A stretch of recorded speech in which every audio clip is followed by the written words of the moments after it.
Capítulo 15. Um festival de amigos. Você pode dizer adeus à sua família e a seus amigos e afastar-se milhas e milhas, e ao mesmo tempo carregá-los em seu coração, em sua mente, em seu estômago, pois você não apenas vive no mundo, mas o mundo vive em você. Frederic Buchen, Telling the Truth.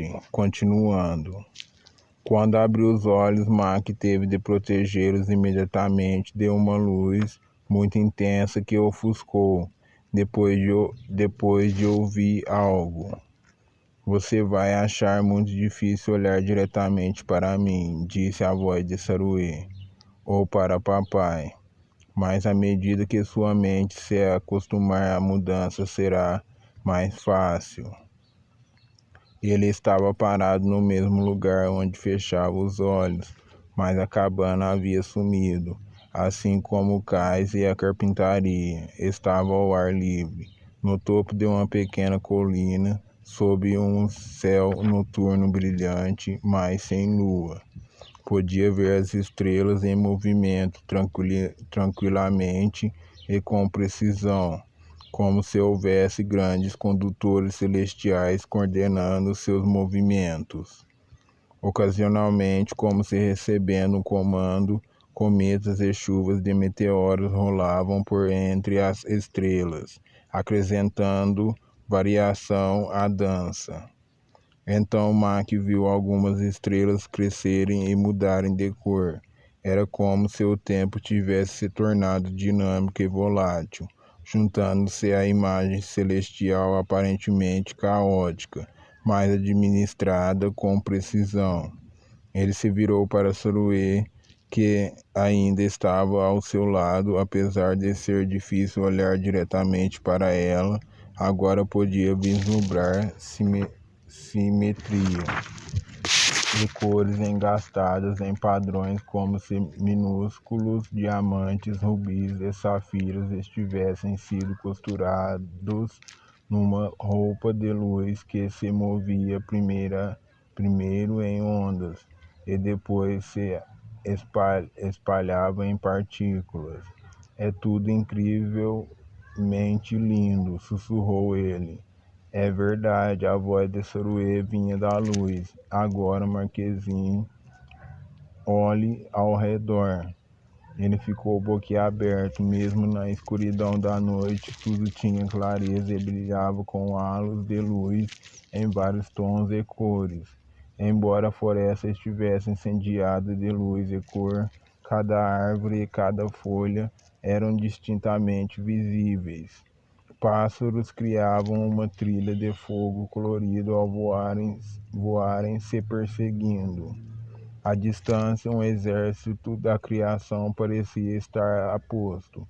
Cervos, ursos, cabritos, monteses e alces majestosos desfilavam perto das bordas da floresta. Lontras e castores no lago, cada um luzindo com cores chamejantes. Miríades de pequenas criaturas saltavam e voavam por toda a parte, cada uma em sua própria glória. Num jorro de chamas, uma águia pescadora mergulhou em direção à superfície do lago, mas mudou o curso no último instante e roçou a superfície, com fagulhas caindo como neve nas águas. Atrás dela, uma grande truta vestida de arco-íris rompeu a superfície e mergulhou de volta em meio a um borrifo de cores. Mac sentiu-se maior do que a vida, como se pudesse estar presente em todas as partes. 2 filhotes de urso brincavam ao pé da mãe. E de onde estava, Mac, sem pensar, estendeu o braço para tocá-los. Reconheceu-o de volta, espantado ao perceber que também chamejava. Olhou as mãos maravilhosamente esculpidas e claramente visíveis dentro da cascata de cores de luz que parecia cobri-las como luvas. Examinou o resto do corpo e descobriu que a luz e a cor o envolviam completamente. Uma veste de pureza que o revestia de liberdade e decência. Também percebeu que não sentia dor, nem mesmo nas juntas geralmente doloridas. Na verdade, nunca havia se sentido tão bem, tão inteiro. Sua cabeça estava límpida e ele respirava profundamente os perfumes da noite e das flores. Uma alegria delirante e deliciosa cresceu por dentro e ele flutuou lentamente no ar, retornando suavemente ao chão. É como se eu É como se eu voasse em um sonho, pensou. Então Mac viu as luzes, pontos em movimento emergindo da floresta, convergindo para a campina abaixo onde ele estava com Saruí. Agora podia vê-los no alto das montanhas ao redor, aparecendo e desaparecendo enquanto vinham em sua direção, seguindo caminhos e trilhas invisíveis. Chegou a campina um exército de crianças. Não havia velas, elas próprias eram luzes. E dentro de sua própria luminosidade, cada uma vestia roupas diferentes, que Mac imaginou que correspondia a tribos diversas. Eram as crianças da terra, os filhos de papai. Acercaram-se com dignidade e graça silenciosa, rostos cheios de contentamento e paz, as maiores segurando as mãos das menores. Por um momento, Max se perguntou se Missy estaria ali, mas logo desistiu. Achou que se estivesse e quisesse ir ao seu encontro, correria para ele. Agora as crianças haviam formado um círculo enorme na campina, deixando um caminho aberto nas proximidades de onde Mac estava, bem no centro. Pequenos jorros de fogo e luz, como flashes fotográficos, espocavam lentamente, acendendo-se quando as crianças riam ou sussurravam. Embora Mac não fizesse ideia do que estava acontecendo, elas obviamente sabiam. Emergindo na clareira atrás delas e formando outro círculo de luzes maiores, apareceram adultos cheios de cores brilhantes mais discretas. De repente, a atenção de Mac foi atraída por um movimento incomum. Parecia que um dos seres de luz no círculo externo estava tendo alguma dificuldade. Clarões e lanças de cor violeta e marfim saltavam em forma de breves arcos na noite, sendo substituídos por tons de orquídea, ouro e vermelho, flamejante, jorros ardentes e luminosos de luz que explodiam, indo ao encontro ao redor. Saruê deu um risinho. O que está acontecendo? Sussurrou Mac ao homem com dificuldade para conter o que está sentindo. A pessoa que não conseguia se controlar. A pessoa que não conseguia se controlar agitava as que estavam próximas. O efeito de ondulação era claramente visível à medida que a luz flamejante se estendia até o círculo de crianças. As mais próximas do instigador pareciam reagir conforme as cores e luzes fluíam delas para ele. As combinações que emergiam eram únicas, diferentes da cor daquele que estava provocando a agitação. Ainda não entendo, sussurrou Mac de novo. Ainda não entendo, sussurrou Mac de novo. Maczinho, o padrão de cor e luz é único. Em cada pessoa não há dois iguais, nenhum padrão se repete. Aqui podemos ver uns aos outros verdadeiramente, porque cada personalidade e cada emoção são visíveis como cor e luz. Isso é incrível, exclamou Marquezinho. Então por que as cores das crianças são principalmente brancas? Se você se aproximar, verá que elas têm muitas cores individuais que se fundiram no branco. À medida que elas amadurecem amadurecerem e crescerem, as cores irão se tornar mais distintas e emergirão tons e matizes únicos. Incrível, foi tudo que Mac conseguiu dizer. Olhou com mais atenção e notou que por trás do círculo de adultos haviam surgido outros, igualmente espaçados ao redor de todo o perímetro. Eram chamas mais altas, aparentemente soprando com as correntes de ar, e tinham cores semelhantes, de safira e azul água, com pedacinhos únicos de outras cores engastados em cada um. Anjos, respondeu Saruê, antes que Mac pudesse perguntar. Servidores e guardiões. Incrível, exclamou Mac mais uma vez. A mais, Mackenzie. E isso vai ajudá-lo a entender o problema que aquele indivíduo está tendo. Ela apontou na direção da agitação que continuava lançando luzes e cores súbitas e abruptas na direção deles. Não somente conseguimos ver a especificidade de cada pessoa em cor e luz, como reagimos também usando cor e luz. Essa reação é muito difícil de controlar e geralmente não deve ser contida, como esse homem está tentando. É mais natural deixar que a reação simplesmente se expresse. Não entendo, hesitou Mac. Está dizendo que podemos reagir uns aos outros em cores? Sim, Saruê assentiu. Cada relacionamento entre duas pessoas é absolutamente único. Por isso, você não pode amar duas pessoas da mesma maneira.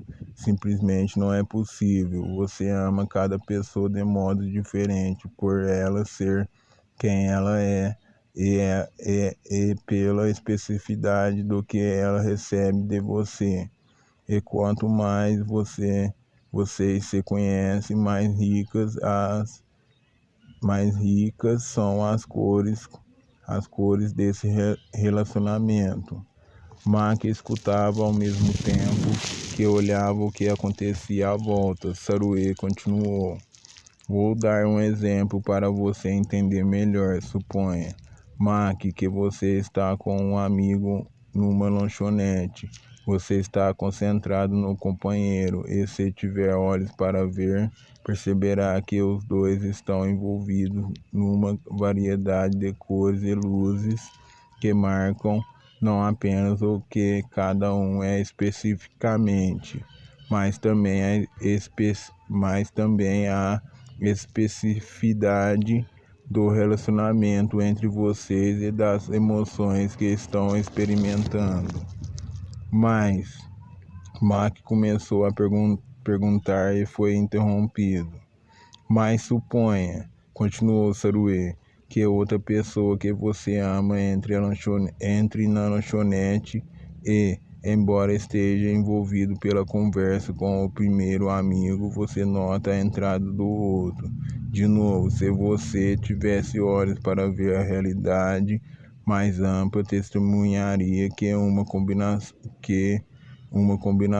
única de cor e luz saltaria de você e se enrolaria no que acabou de chegar, representando você em outra forma de amá-lo e recebê-lo.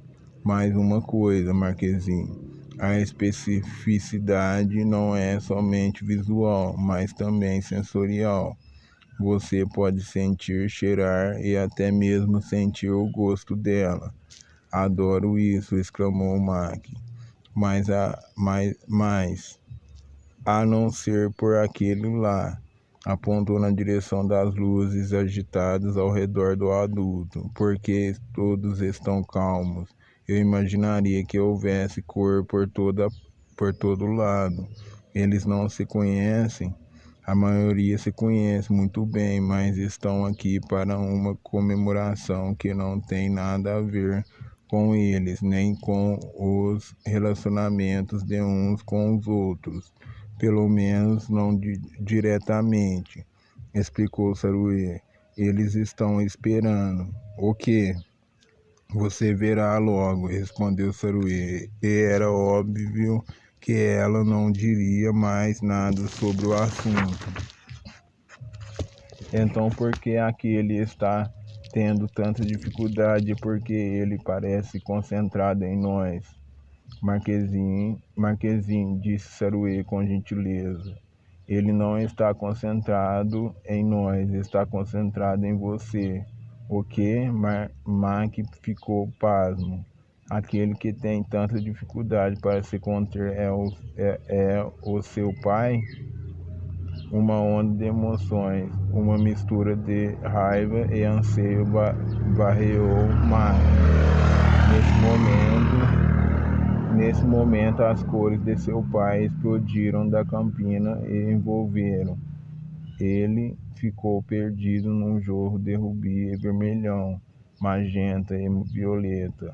À medida que a luz e a dor faziam um redemoinho ao seu redor e o cobriam, e de algum modo, no meio da tempestade que explodia, ele se viu correndo pela campina para encontrar o pai, correndo para a fonte de cores e emoções.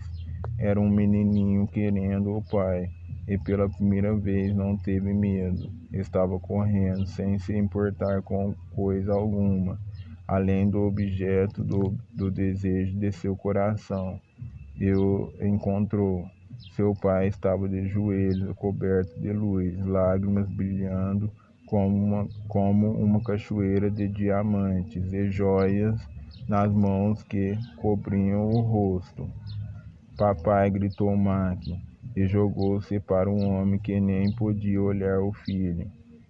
No uivo de vento e chamas, Mac segurou o rosto do pai com as duas mãos, forçando-o a olhá-lo, para que pudesse gaguejar as palavras que sempre quisera dizer. Papai, desculpe. Papai, eu te amo. A luz de suas palavras pareceu explodir, afastando a escuridão das cores do pai, transformando-as em vermelho sangue. Os dois trocaram palavras soluçantes de confissão e perdão, e um amor maior do que qualquer um dos dois os curou. Finalmente se levantaram juntos, o pai abraçando o filho como nunca pudera fazer antes. Foi então que Mac notou a onda de uma canção passando sobre os dois, como se penetrasse no lugar sagrado onde ele estava com o pai. Abraçados, incapazes de falar em meio às lágrimas, eles ouviram a canção de reconciliação que iluminava o céu noturno. Uma fonte de cor brilhante começou a jorrar em arco entre as crianças, sobretudo entre as que haviam sofrido mais, e ondulou ao passar de cada uma para a próxima, levada pelo vento até que todo o campo estivesse inundado de luz e música. De algum modo, Mac soube que não era um momento para conversar e que seu tempo com o pai estava passando rapidamente. Para ele, a nova leveza que sentia era eufórica. Beijando o pai nos lábios, virou-se e voltou para a pequena colina onde Saruê o esperava. Enquanto passava pelas fileiras de crianças, pôde sentir o toque e as cores delas envolvendo-o rapidamente e ficando para trás. De algum modo ele já era conhecido e amado ali. Quando chegou a Saruê, ela o abraçou também e ele deixou que ela o segurasse enquanto continuava a chorar. Quando recuperou uma leve tranquilidade, virou-se para olhar de novo a campina, o lago e o céu noturno. Um silêncio baixou. A antecipação era palpável. De repente, à direita, saindo da escuridão, surgiu Jesus e o pandemônio irrompeu. Ele vestia uma roupa branca e usava na cabeça uma coroa simples de ouro, mas era, em cada centímetro do seu ser, o Rei do Universo. Seguiu pelo caminho que se abriu à sua frente até chegar ao centro, o centro de toda a criação, o homem que é Deus e o Deus que é homem. Luz e cor dançavam e teciam uma tapeçaria de amor para ele pisar. Alguns choravam, dizendo palavras de amor, enquanto outros simplesmente permaneciam de mãos levantadas. Muitos daqueles cujas cores eram as mais ricas e profundas estavam deitadas com o rosto no chão. Tudo que respirava cantava uma canção de amor e agradecimento, sem fim. Nessa noite o universo era como devia ser. Quando chegou ao centro, Jesus parou para olhar em volta. Seus olhos pousaram em Mac, que, parado na pequena colina, ouviu Jesus sussurrar em seu ouvido. Mac, eu gosto especialmente de você. Foi tudo que Mac conseguiu suportar enquanto caía no chão, dissolvendo-se numa onda de lágrimas jubilosas. Não podia se mexer, preso no braço de Jesus, feito de amor e ternura. Então ouviu Jesus dizer alto e claro, mas de modo muito gentil e convidativo: venham. E eles foram, as crianças primeiro, depois os adultos, cada um por sua vez, rindo, falando, abraçando-se e cantando com Jesus. O tempo pareceu parar enquanto a dança celestial prosseguia, e então cada um foi saindo até não restar ninguém. E então cada um foi saindo até não restar ninguém, a não ser as ardentes sentinelas azuis e os animais. Jesus caminhou entre eles, chamando cada um pelo nome. E então os animais e os seus filhotes voltaram para as tocas, os ninhos e os leitos nas pastagens. Por fim estavam novamente sozinhos. O grito selvagem e assombroso de um mergulhão ecoando sobre o lago pareceu sinalizar o fim da celebração, e as sentinelas desapareceram ao mesmo tempo.